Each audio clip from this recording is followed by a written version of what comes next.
किसी की नजर मुझ पर पड़े ना पड़े, प्रभु की नजर का हुआ है असर। ओम शांति।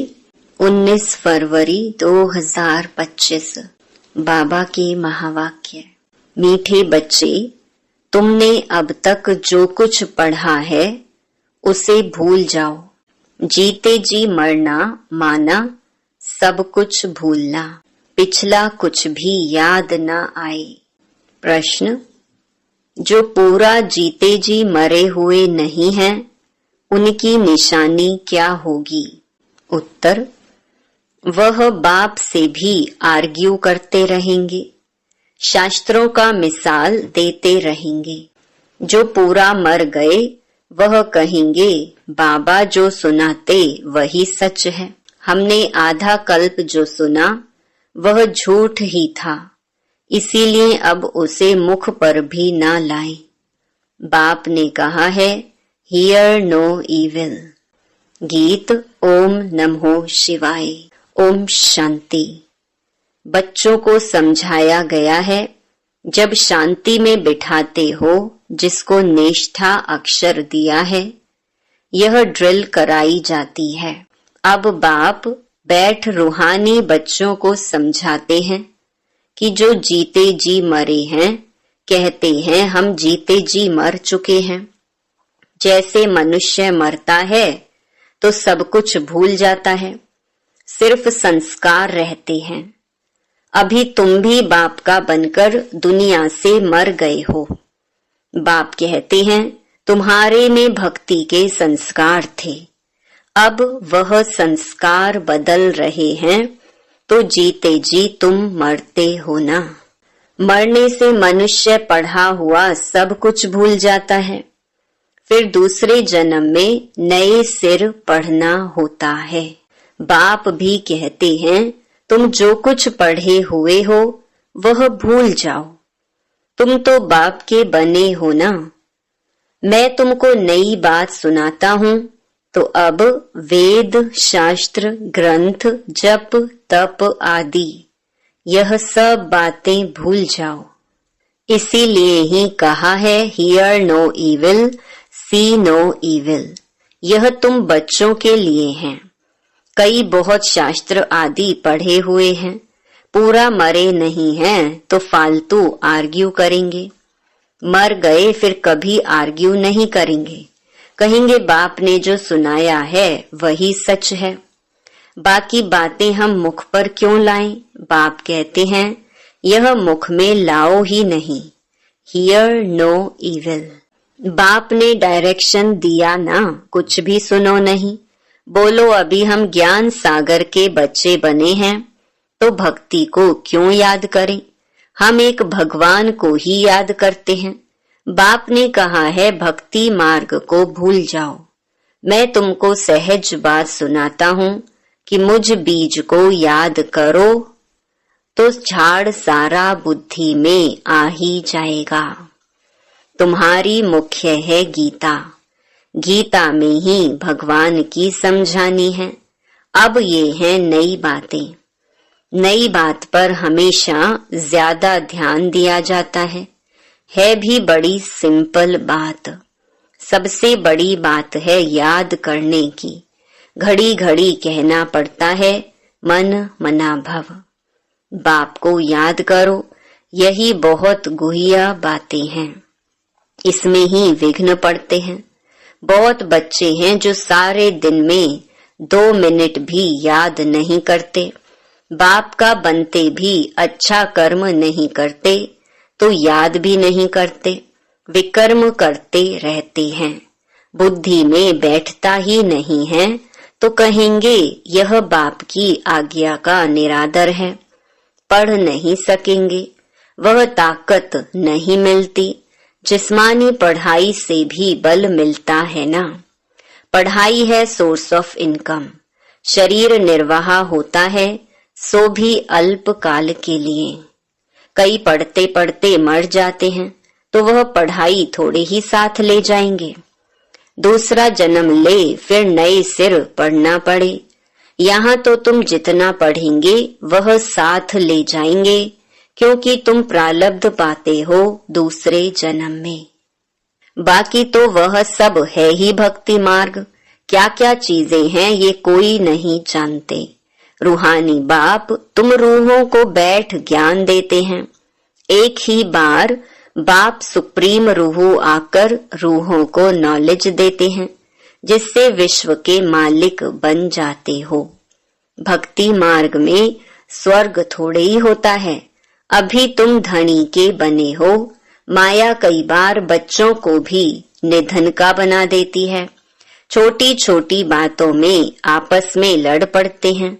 बाप की याद में नहीं रहते तो निधन के हुए ना। निधन का बना तो जरूर कुछ न कुछ पाप कर्म कर देंगे। बाप कहते हैं मेरा बनकर मेरा नाम बदनाम ना करो। एक दो से बड़ा प्यार से चलो, उल्टा सुल्टा बोलो मत। बाप को ऐसी ऐसी अहिल्याएं, कुब्जाएं, भीलनियों का भी उद्धार करना पड़ता है। कहते हैं भीलनी के बेर खाए। अब ऐसे ही भीलनी के थोड़े ही खा सकते हैं। भीलने से जब ब्राह्मणी बन जाती है तो फिर क्यों नहीं खाएंगे। इसीलिए ब्रह्मा भोजन की महिमा है। शिव बाबा तो खाएंगे नहीं, वह तो अभोक्ता है। बाकी यह रथ तो खाते हैं ना। तुम बच्चों को कोई से आर्ग्यू करने की दरकार नहीं है। हमेशा अपना सेफ साइड रखना चाहिए। अक्षर ही दो बोलो, शिव बाबा कहते हैं। शिव बाबा को ही रुद्र कहा जाता है। रुद्र ज्ञान यज्ञ से विनाश ज्वाला निकली तो रुद्र भगवान हुआ ना। श्री कृष्ण को तो रुद्र नहीं कहेंगे। विनाश भी कोई श्री कृष्ण नहीं कराते। बाप ही स्थापना विनाश पालना कराते हैं। खुद कुछ नहीं करते, नहीं तो दोष पड़ जाए। वह है करन करावन हार। बाप कहते हैं हम कोई कहते नहीं हैं कि विनाश करो। यह सारा ड्रामा में नोंधा हुआ है। शंकर कुछ करता है क्या? कुछ भी नहीं। ये सिर्फ गायन है कि शंकर द्वारा विनाश। बाकी विनाश तो वह आपे ही कर रहे हैं। यह अनादि बना हुआ ड्रामा है जो समझाया जाता है। रचयिता बाप को ही सब भूल गए हैं। कहते हैं गॉड फादर रचयिता है, परंतु उनको जानते ही नहीं। समझते हैं कि वह दुनिया क्रिएट करते हैं। बाप कहते हैं मैं क्रिएट नहीं करता हूँ, मैं चेंज करता हूँ। कलयुग को सतयुग बनाता हूँ। मैं संगम पर आता हूँ, जिसके लिए गाया हुआ है सुप्रीम ऑस्पिशियस युग।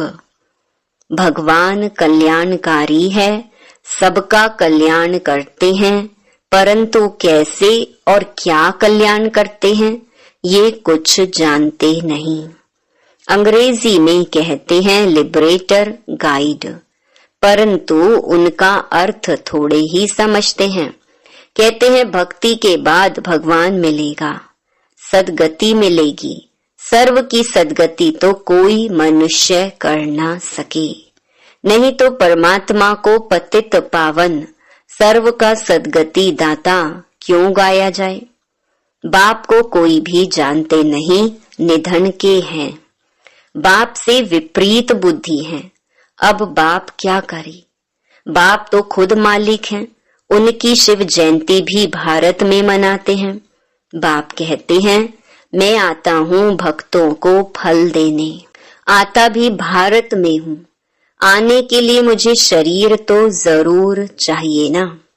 प्रेरणा से थोड़े ही कुछ होगा। इनमें प्रवेश कर इनके मुख द्वारा तुमको ज्ञान देता हूँ।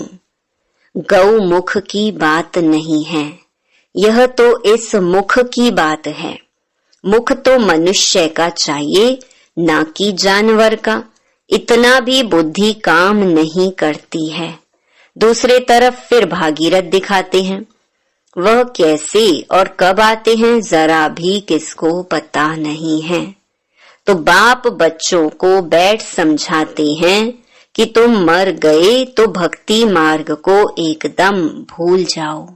शिव भगवानुवाच मुझे याद करो तो विकर्म विनाश हो जाएंगे।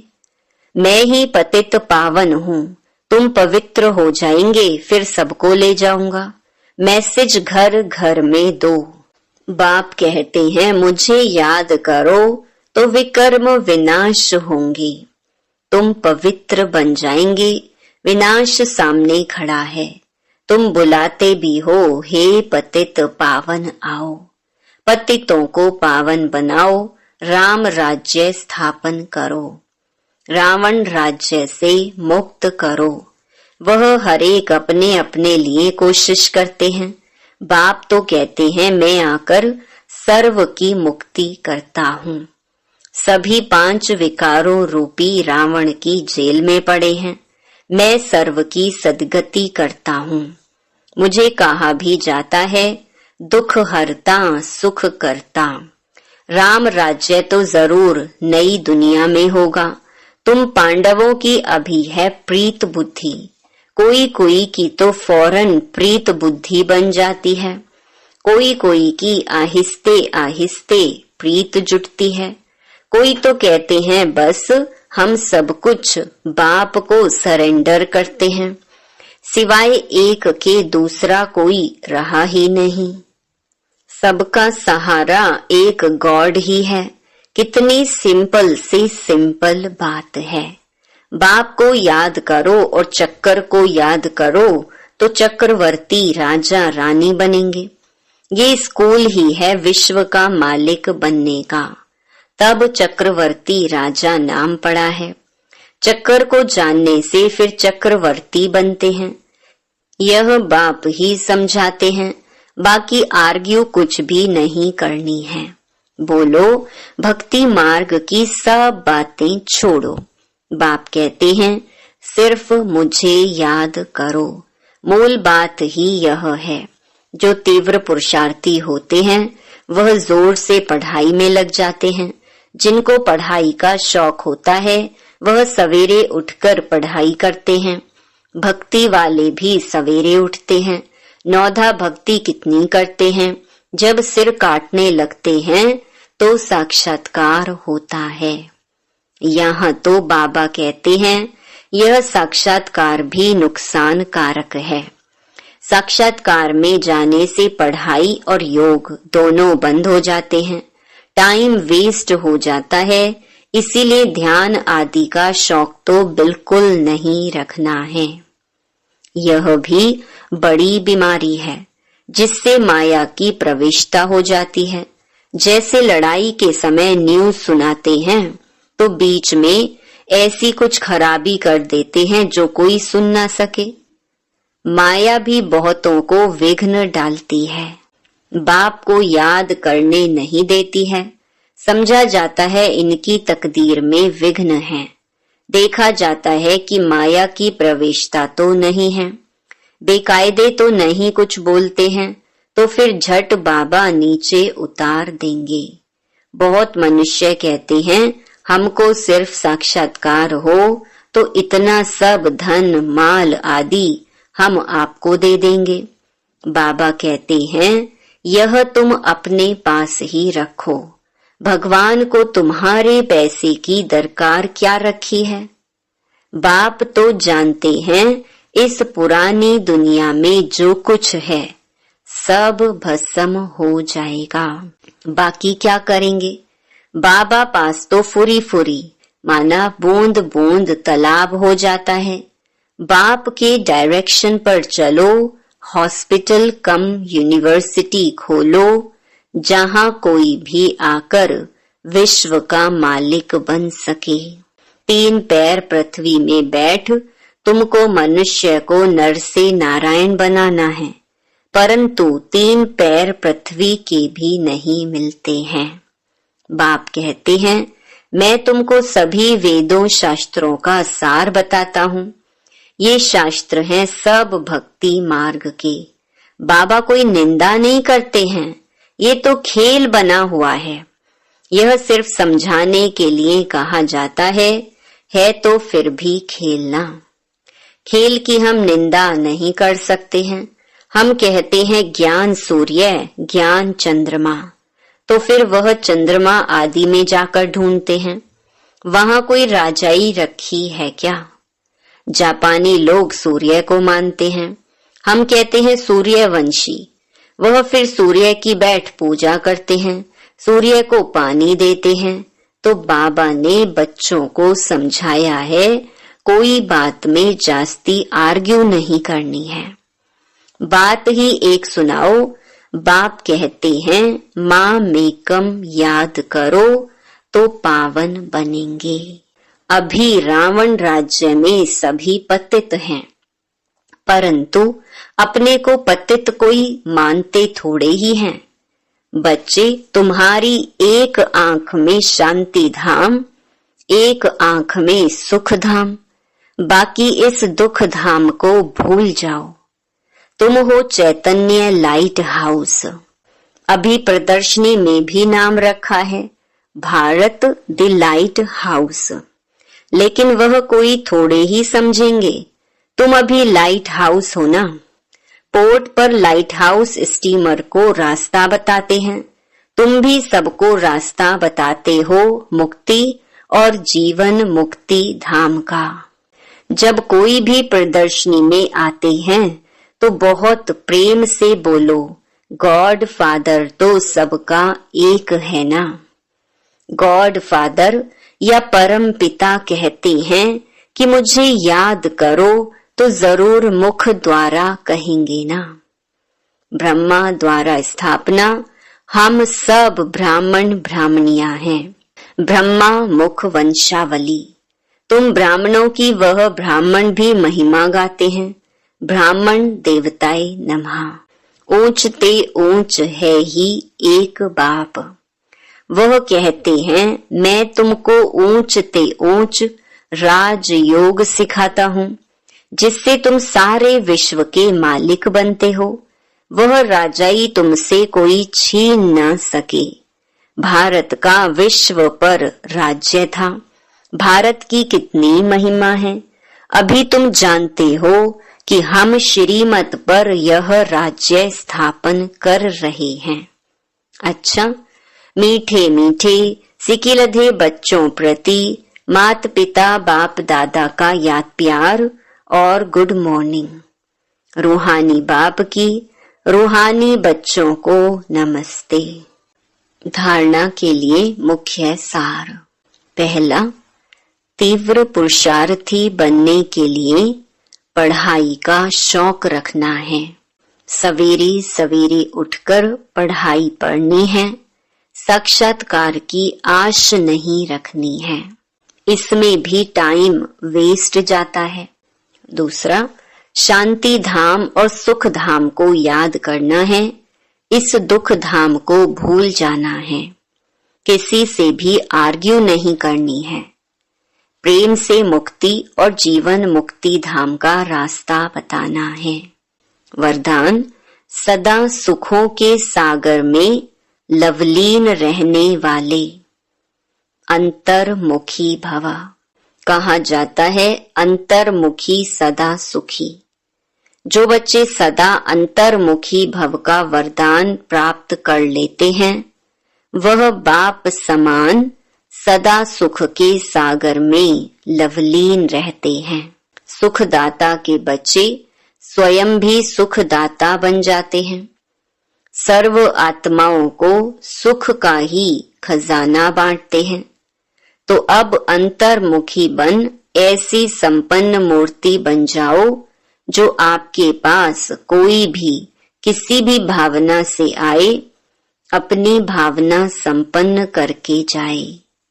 जैसे बाप के खजाने में अप्राप्त कोई वस्तु नहीं, वैसे आप भी बाप समान भरपूर बनो। स्लोगन, रूहानी शान में रहो तो कभी भी अभिमान की फीलिंग नहीं आएगी। अव्यक्त इशारे, अपने को सदैव अंडरग्राउंड अर्थात अंतर्मुखी बनाने की कोशिश करो। अंडरग्राउंड भी सारी कारोबार चलती है, वैसे अंतर्मुखी होकर भी कार्य कर सकते हैं। अंतर्मुखी होकर के कार्य करने से एक तो विघ्नों से बचाव, दूसरा समय का बचाव, तीसरा संकल्पों का बचाव व बचत हो जाएगी। एकांतवासी भी और साथ साथ रमणीकता भी इतनी ही हो। अच्छा, ओम शांति।